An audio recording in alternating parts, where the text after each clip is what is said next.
उत्तर भारत की film city के नाम से मशहूर नोएडा स्थित मारवा स्टूडियो में 8th राइटर्स मीट 2023 साहित्य, लेखन और चुनौतियां पर परिचर्चा का आयोजन किया गया। दीप प्रज्वलन और गणेश वंदना के साथ कार्यक्रम की शुरुआत की गई। इसमें doctor Sandeep Marwah, chancellor AAFT university of media and arts, president ICMEI, Diwakar Goyal, प्रसिद्ध लेखक, देवदत्त शर्मा, IAS पूर्व अध्यक्ष Noida, Poonam Bhatia, Dinesh Upadhyay, Kumar Rakesh, Sushil Bharti, secretary writers association of India ने अपनी गरिमामय उपस्थिति दर्ज कराई। कार्यक्रम में उपस्थित अतिथिगण को पुस्तक भेंट कर स्वागत किया गया।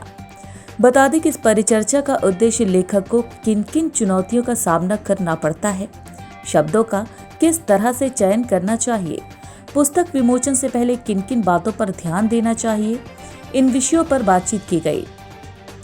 Doctor Sandeep Marwah, chancellor AAFT university of media and arts, president ICMEI ने सभी लोगों का शुक्रिया अदा किया और कहा, जहां ना पहुंचे रवि वहां पहुंचे कवि।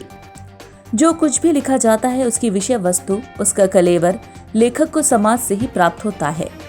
लेखक जो देख रहा है और जो भोग रहा है उसे ही वह कागज पर उकेरता है। समय के साथ लेखक की सोच भी काफी बदली है। इसके साथ ही मौजूदा अतिथिगण ने भी इस पर अपने अपने विचारों को साझा किया। बता दें कि कार्यक्रम में अतिथिगण द्वारा ऑपरेशन चाचा जान अंबर शर्मा द्वारा लिखित किताब का विमोचन भी किया गया। कार्यक्रम में डॉक्टर संदीप मारवा द्वारा उपस्थित अतिथिगण को सर्टिफिकेट देकर सम्मानित किया गया। वहीं कार्यक्रम के अंत में Sushil Bharti, secretary writers association of India द्वारा सभी अतिथिगण का धन्यवाद ज्ञापन किया गया। क्या कुछ कहना चाहेंगी आप?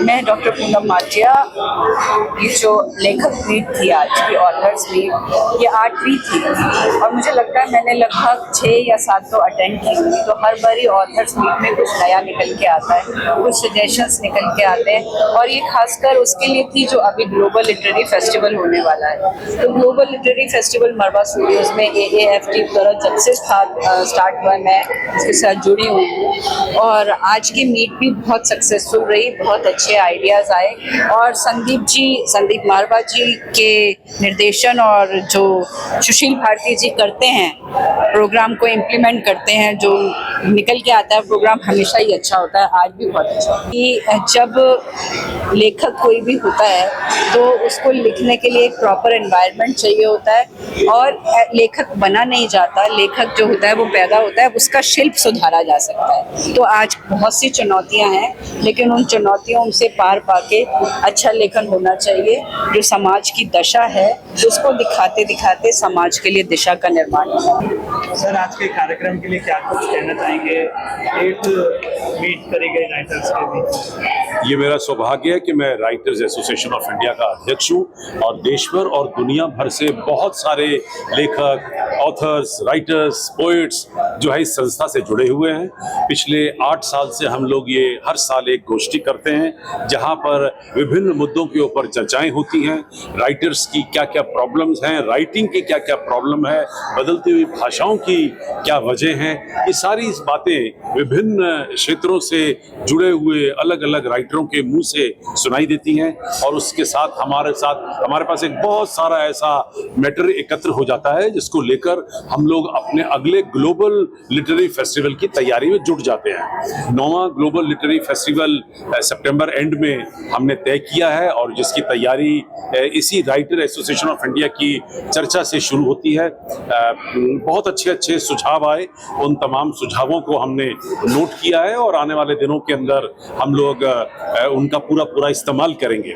सबसे बड़ा सुझाव तो ये भी आया कि जो हम हर साल एक इतनी बड़ी राष्ट्रीय गोष्ठी करते हैं वो क्वार्टरली होनी चाहिए, हर 3 महीने के बाद होनी चाहिए, ताकि हम लोग ज़्यादा से ज़्यादा राइटर्स को इसमें इन्वॉल्व कर सकें। साल का ज़रूरी बात है कि एक दिन जो है वो सबको नहीं भा सकता।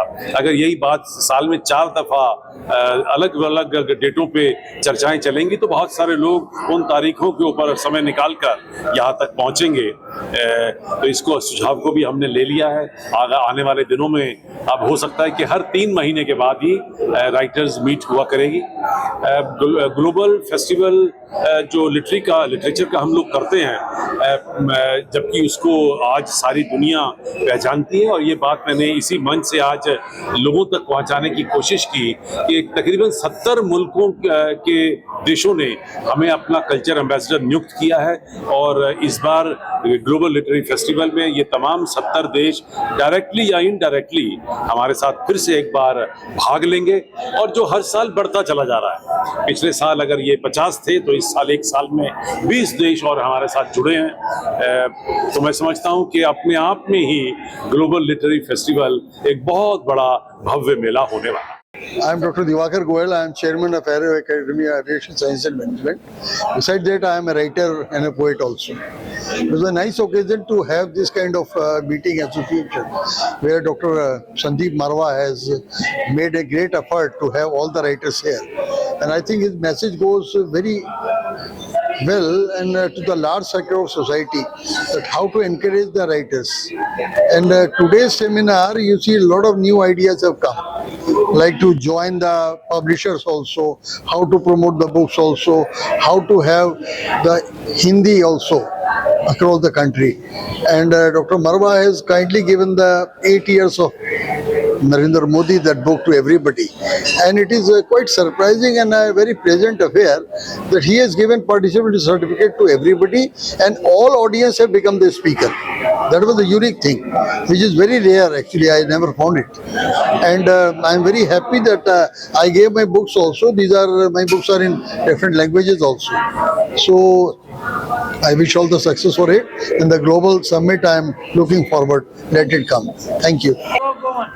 सर, आज के कार्यक्रम के बारे में क्या कुछ कहना चाहिए? साहित्य के विषय को लेकर के नोएडा के अंदर फिल्म सिटी में संदीप मारवा जी के स्टूडियो में जो कार्यक्रम हुआ है, मैं उसकी प्रशंसा करता हूं। लेकिन राष्ट्र के अंदर आज सामाजिक सद्भाव, कुटुंब प्रबोधन, सामाजिक समरसता, इनका अभाव आया है। रिश्तों की मर्यादाएं टूटने लगी। साहित्य विशेष है, आवश्यक है।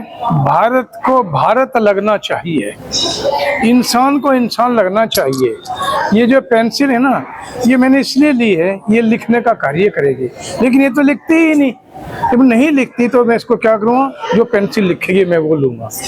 आज की तारीख में हम लोगों को किसी भाषा भाषी से परहेज नहीं है, ना किसी से विद्वेष है, लेकिन भारत की पवित्र भूमि के ऊपर रह करके जो साहित्य के अंदर आज की तारीख में तरह तरह की प्रॉब्लम्स आई हैं, चित्र और चलचित्रों के अंदर जो घिनौना सच परोसा गया है, या सच को न लाया जाना या तोड़ मरोड़ के पेश करना देश के अंदर हुआ है। मेरा नाम भूपेंद्र सिंह बेदी है। मैं इंटरनेशनल ह्यूमन राइट ऑर्गेनाइजेशन से वाइस चेयरमैन हूँ। मैं केवल आज के विषय में इतना ही बोलना चाहूँगा कि साहित्य मीट थी ये।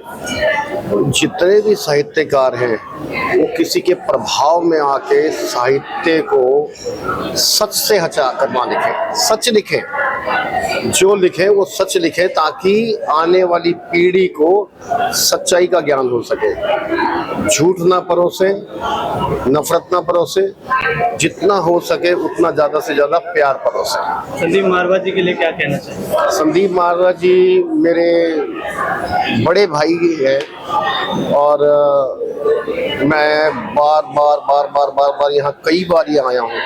मैं उनसे एक ही गुजारिश करूँगा कि ऐसे ही लगे रहो। कोई भी किसी भी तरीके का जो अच्छा काम है वो छोड़ो मत। मेरी किताब ऑपरेशन चाचा जान का आज विमोचन हुआ, और ऑपरेशन चाचा जान जो है वो हाफिज सईद के ऊपर जो हमला हुआ था उसके ऊपर है कि किस तरीके से कौन लोग थे, कि पूरी प्लानिंग किस तरीके से हुई। कहानी शुरू होती है 2018 से बहरीन से, जहाँ पे अली बुदेश जो कि एक इंडिया का मोस्ट वांटेड गैंगस्टर है, उसकी गोल्ड शॉप से ये कहानी शुरू होती है। और इसमें फिर कैरेक्टर्स आते हैं कि कैसे TTP जो तारीख तालिबान पाकिस्तान है वो इन्वॉल्व होता है, कितना पैसा दिया गया गया, किस तरीके से पैसा पहुंचाया गया और कैसे पूरी प्लानिंग की गई, ये पूरी कहानी बताई जाती है ऑपरेशन चाचा जान में।